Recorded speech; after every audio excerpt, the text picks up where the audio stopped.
menyatakan tindakan termohon menetapkan pemohon sebagai tersangka terhadap dugaan tindak pidana perencanaan pembunuhan dan atau pembunuhan sesuai dengan pasal 340 dan 338 KUHP junto pasal 55 dan atau pasal 56 KUHP oleh Kepolisian Negara Kesatuan Republik Indonesia Daerah Jawa Barat Direktorat Reserse Kriminal Umum adalah tidak sah dan tidak berdasarkan atas hukum, dan oleh karenanya penetapan tersangka APO tidak mempunyai kekuatan hukum mengikat.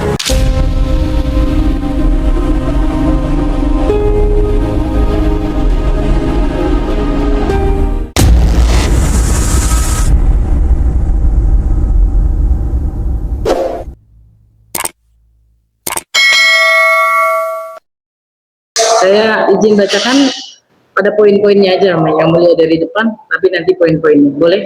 Izin.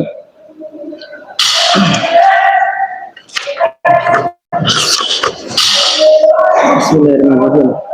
Permohonan pra-peradilan atas nama pemohon Arigi Reksa Pratama bin Asep Rohimas terhadap penetapan sebagai tersangka tindak pidana perencanaan pembunuhan dan atau pembunuhan atau turut serta melakukan tindak pidana atau turut membantu melakukan tindak pidana sebagaimana dimaksud dalam pasal 340 atau 338 KUHP junto pasal 55 dan atau pasal 56 KUHP oleh Kepolisian Negara Kesatuan Republik Indonesia Daerah Jawa Barat Direktorat Reserse Kriminal Umum melawan Ditreskrimum Polda Jawa Barat sebagai termohon oleh Sylvia Devi Soembarto, Sarjana Hukum, Magister Hukum, Advokat atau penasihat hukum dan konsultan hukum pada kantor hukum Sylvia Devi Soembarto, SH, MH, dan Partners di Pengadilan Negeri Bandung kelas 1A khusus.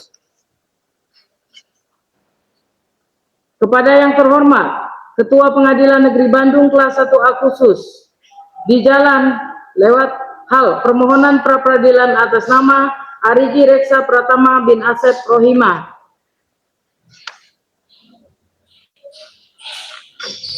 Langsung ke dasar hukum, izin majelis hakim.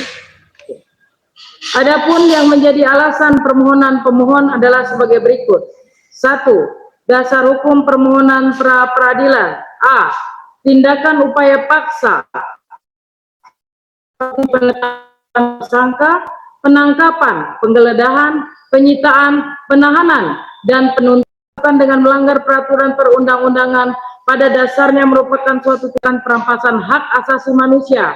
Menurut Andi Hamzah 1986 halaman 10, pra-peradilan merupakan tempat mengadukan pelanggaran hak asasi manusia yang memang pada kenyataannya penyusunan KUHP banyak disemangati dan berujukan pada hukum internasional yang telah menjadi international customary law.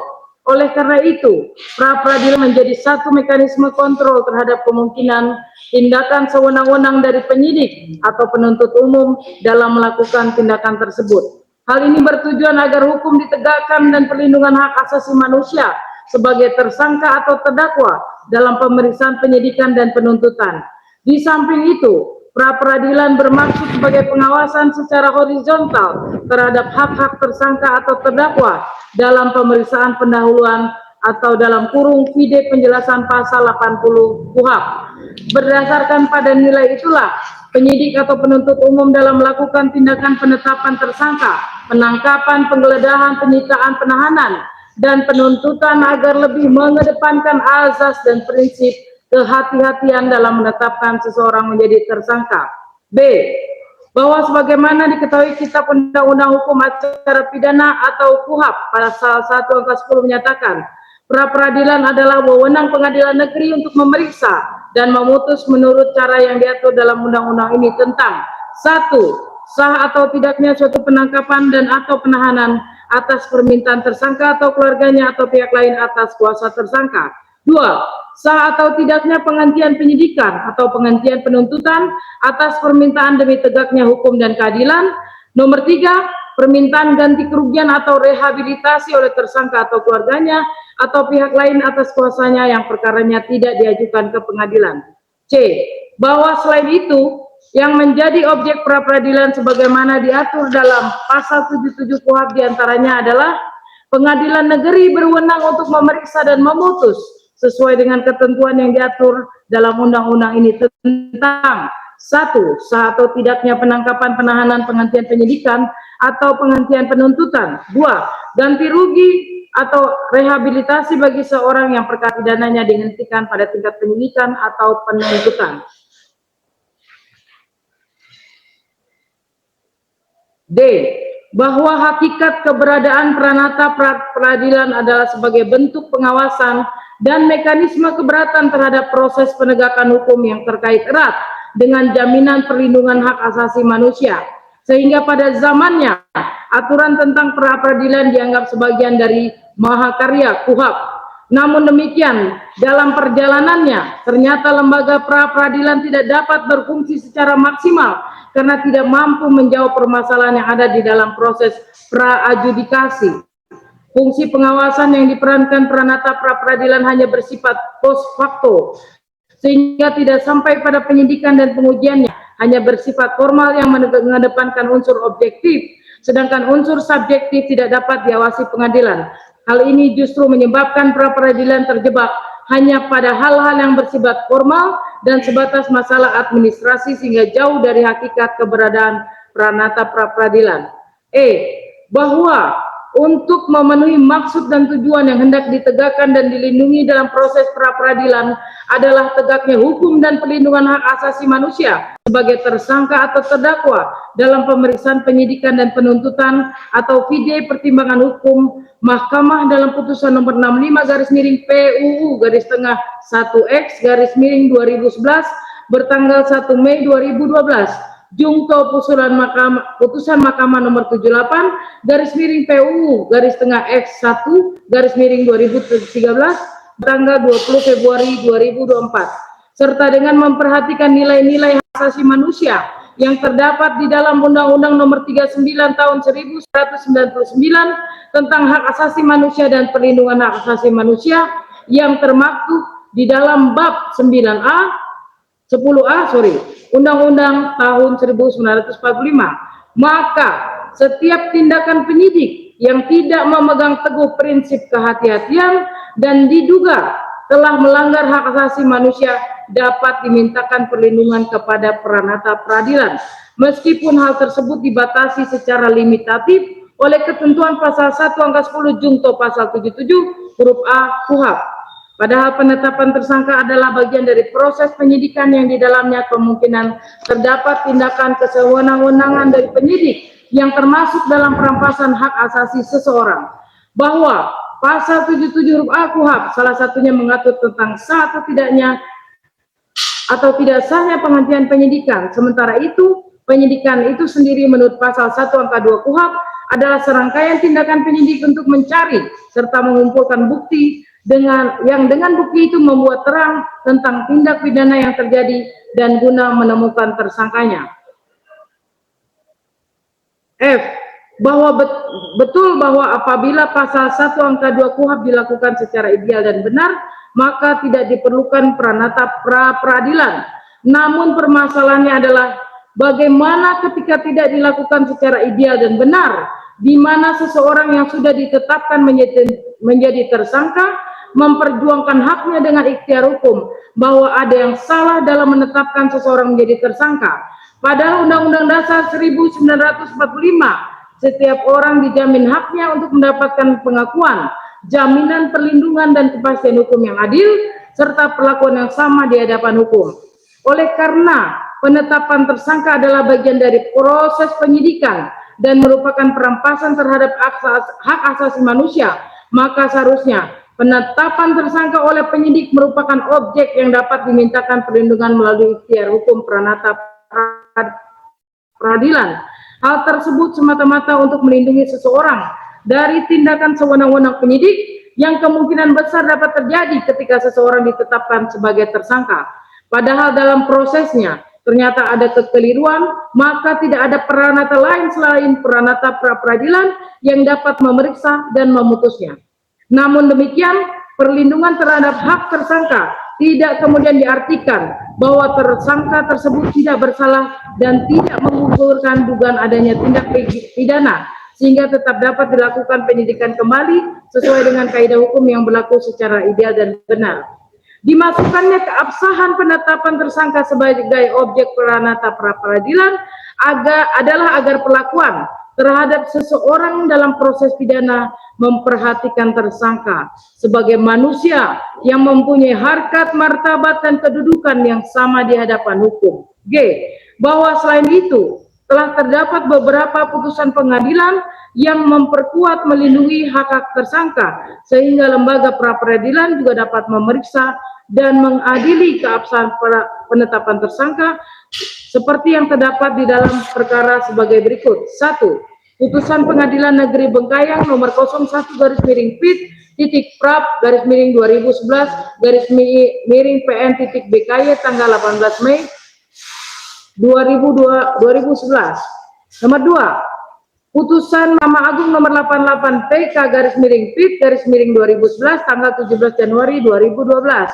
3. Putusan Pengadilan Negeri Jakarta Selatan nomor 38/PIT/PRAP/2012/PN.JKT.SEL tanggal 27 November 2012. Nomor 4, Putusan Pengadilan Negeri Jakarta Selatan nomor 04/PIT/2015/PN.JKT.SEL tanggal 15 Februari 2015. Dan nomor 5 adalah Putusan Pengadilan Negeri Jakarta Selatan nomor 36/PIT/PRAP/2015/PN.JKT.SEL tanggal 26 Mei 2015 dan lain sebagainya. H. Bahwa melalui putusan Mahkamah Konstitusi nomor 21/PU/X11/2014 tanggal 28 April 2015 memperkuat diakuinya lembaga pra-peradilan juga dapat memeriksa dan mengadili keabsahan penetapan tersangka seperti pada kutipan putusan Mahkamah Konstitusi nomor 21/PU/X11/2014 sebagai berikut. Mengadili, menyatakan, mengabulkan permohonan untuk sebagian dan seterusnya dan seterusnya. 1. Prasa bukti permulaan yang cukup dan bukti yang cukup sebagaimana ditentukan dalam pasal 1 angka 14, pasal 17 dan pasal 21 ayat 1 Undang-Undang Nomor 8 Tahun 1981 tentang Hukum Acara Pidana atau Lembaran Negara Republik Indonesia tahun 1981, Nomor 76 Tambahan Lembaran Negara Republik Indonesia Nomor 3209 bertentangan dengan Undang-Undang Dasar Negara Republik Indonesia tahun 1945 sepanjang tidak dimaknai bahwa bukti permulaan yang cukup dan bukti yang cukup adalah minimal 2 alat bukti yang termuat di dalam pasal 184 Undang-Undang Nomor 8 Tahun 1981 tentang Hukum Acara Pidana.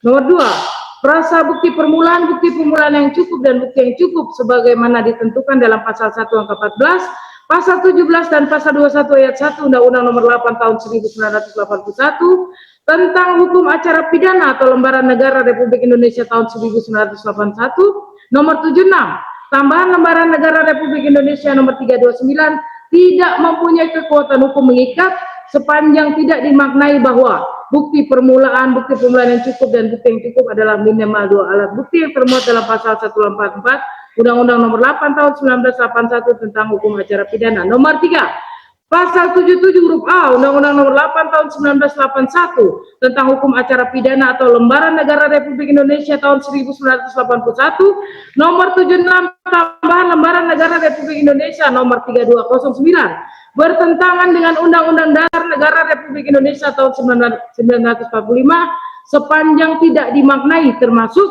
penetapan tersangka, penggeledahan, dan penyitaan. Pasal 77 huruf A Undang-Undang Nomor 8 Tahun 1981 tentang Hukum Acara Pidana, Lembaran Negara Republik Indonesia tahun 1981, Nomor 76 Tambahan Lembaran Negara Republik Indonesia Nomor 3209 tidak memiliki kekuatan hukum mengikat sepanjang tidak dimaknai termasuk penetapan tersangka, penggeledahan, dan penyitaan. Alasan permohonan pra-peradilan. 1. Termohon tidak cukup bukti dalam menetapkan pemohon sebagai tersangka. A.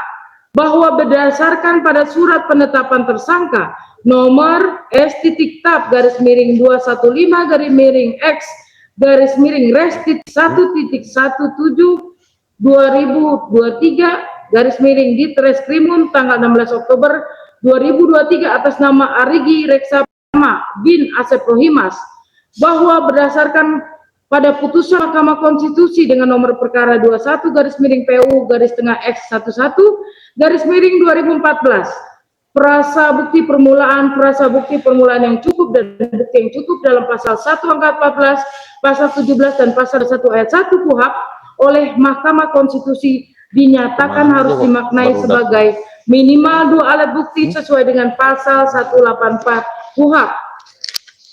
C. Bahwa penetapan tersangka, penangkapan dan penahanan pemohon berdasarkan kesaksian satu orang saksi, Muhammad Ramdhanu alias Danu, yang menyatakan melihat langsung dan bersama-sama pemohon Arigi Reksa Pratama bin Asep Rohimas melakukan tindak pidana perencanaan pembunuhan dan atau pembunuhan atau turut serta melakukan tindak pidana atau turut membantu melakukan tindak pidana sebagaimana dimaksud dalam pasal 340 atau 338 KUHP junto pasal 55 dan atau pasal 56 KUHP.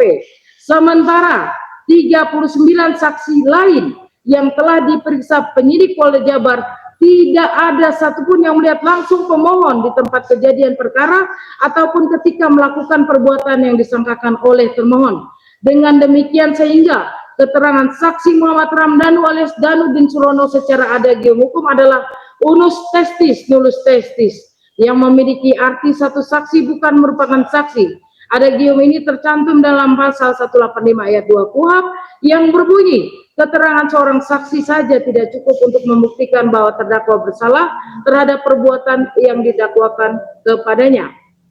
Bahwa tidak ada alat bukti lain selain kesaksian Muhammad Ramdhanu alias Danu yang menyatakan keterlibatan pemohon dalam dugaan tindak pidana sebagaimana dimaksud dalam pasal 340 atau 338 KUHP, junto pasal 55 dan atau pasal 56 KUHP, seperti jejak DNA pemohon, sidik jari pemohon, rekaman CCTV, serta alat yang digunakan untuk melakukan tindak pidana pembunuhan seperti yang disangkakan.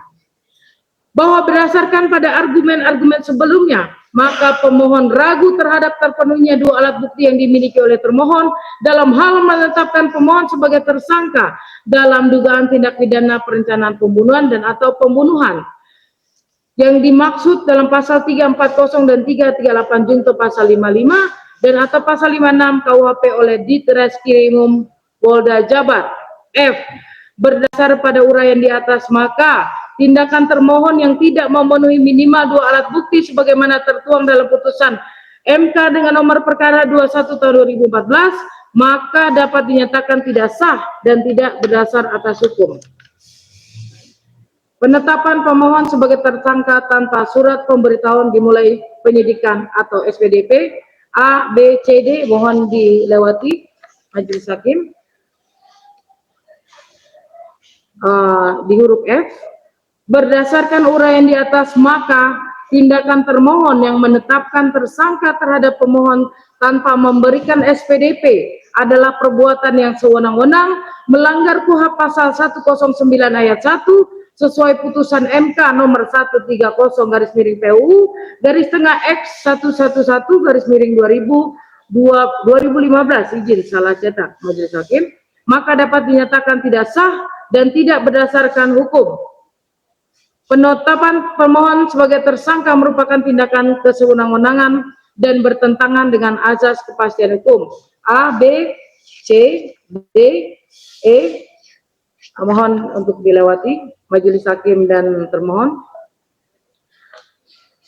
Bahwa sebagaimana telah pemohon uraikan di atas, bahwa penetapan tersangka, penangkapan dan penahanan pemohon dilakukan dengan tidak terpenuhinya prosedur menurut ketentuan peraturan perundang-undangan yang berlaku, sehingga apabila sesuai dengan ulasan pemohon dalam permohonan akuo sebagaimana diulas panjang lebar dalam alasan permohonan pra-peradilan ini dilakukan tidak menurut ketentuan hukum yang berlaku, maka seyogyanya pasal 56 ayat 1 dan ayat 2 Undang-Undang Nomor 30 Tahun 2014 tentang administrasi pemerintahan adalah sebagai berikut. 1.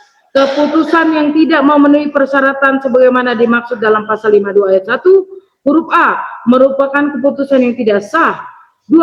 Keputusan yang tidak memenuhi persyaratan sebagaimana dimaksud dalam pasal 52 ayat 1 huruf B dan C merupakan keputusan yang batal atau dapat dibatalkan. Izin dilewati. Saya ke petitum, izin majelis hakim dan termohon. Petitum. Berdasar pada argumen dan fakta-fakta yuridis di atas, pemohon mohon kepada Majelis Hakim Pengadilan Negeri Bandung kelas 1A khusus yang memeriksa dan mengadili perkara akuo berkenan memutus perkara ini sebagai berikut. 1. Menyatakan diterima permohonan pemohon pra peradilan untuk seluruhnya.